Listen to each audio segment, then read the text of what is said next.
Okay, determining the array size. You may wish to determine the size of an array during runtime. BB supports a convenient getLength method for this purpose. So you can do this. So you can either do it this way. It's kind of weird because you put 0 here. I'll explain that in a little while. Or you can do it this way.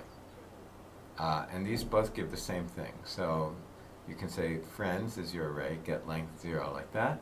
Or you can say friends.length, just like that.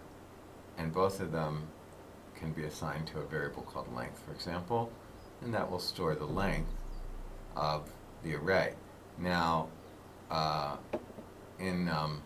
these will both give the same thing as long as we have a one-dimensional array. That I didn't say the size is size 1. I said the dimension of the array. We haven't talked about multi-dimensional arrays yet, but we will in a minute.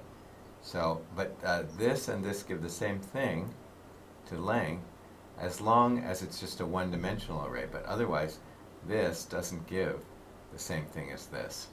This gives actually the sum of all of the lengths of all of the dimensions. So it's different. Anyway, we didn't talk about multi-dimensional yet, so we don't know what that means. But anyway, if it's just a one-dimensional array, that's all we've talked about so far anyway, then these will give the same thing. Get length 0 and that. And the 0, we'll talk about what that means in a minute too.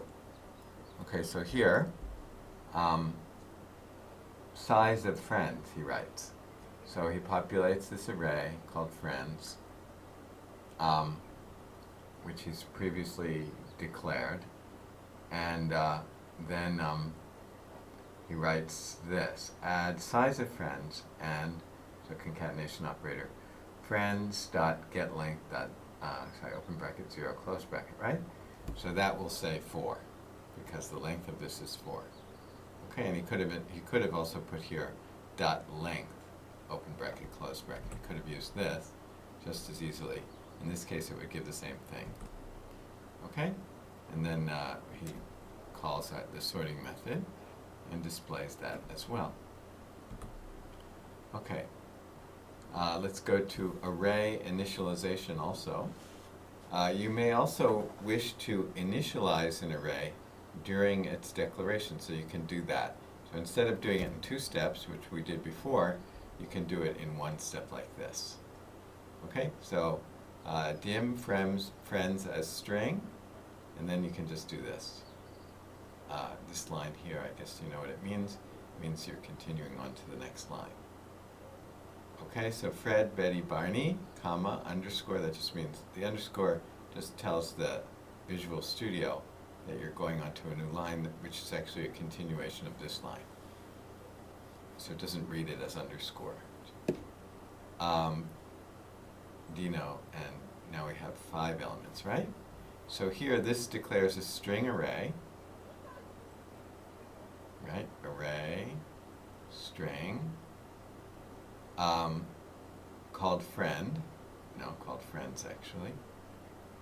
Friends should be an S there, and initializes it to contain the 4 desired elements in order. Okay, like this. So it's the same thing as doing this. Note when initializing an array during its declaration, like this, during its declaration, the array size is omitted. So I don't have to declare friends 4 here. So remember, if we go back to the original, where was it? Here, actually, yeah. So in the original one we had friends 3 because we only had 4 elements, right? But we had to declare that 3 here. But here we don't have to do friends 4. Remember there are 5 elements, so we would normally do friends 4, but we don't have to. We just do it like this. Of course, the size is 5, not 4. We use the greatest upper bound in BB. So the greatest upper bound means 5 is the, doesn't matter. You can look that up somewhere, but anyway, it just means we use 4 here, right? Okay, note above I use the line continuation operator to continue a long statement to the next line, so this line continuation operator. And it doesn't print this out or include this or anything like that. It's just telling Visual Studio that this goes on to this line. Note you cannot break statements in the middle of a keyword or text string. So you couldn't put like FRE and then a line continuation and then have this quotation mark on the next line. You can't break it up like that, but you can do it here. Okay, so let's see this in action. Well, we saw that already, right? Okay. Or did we do this already? No, we didn't, sorry.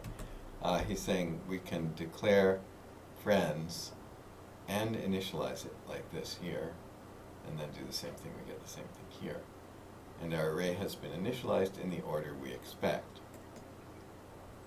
Okay, next topic is how to resize arrays in Visual Basic, and we'll come to that next.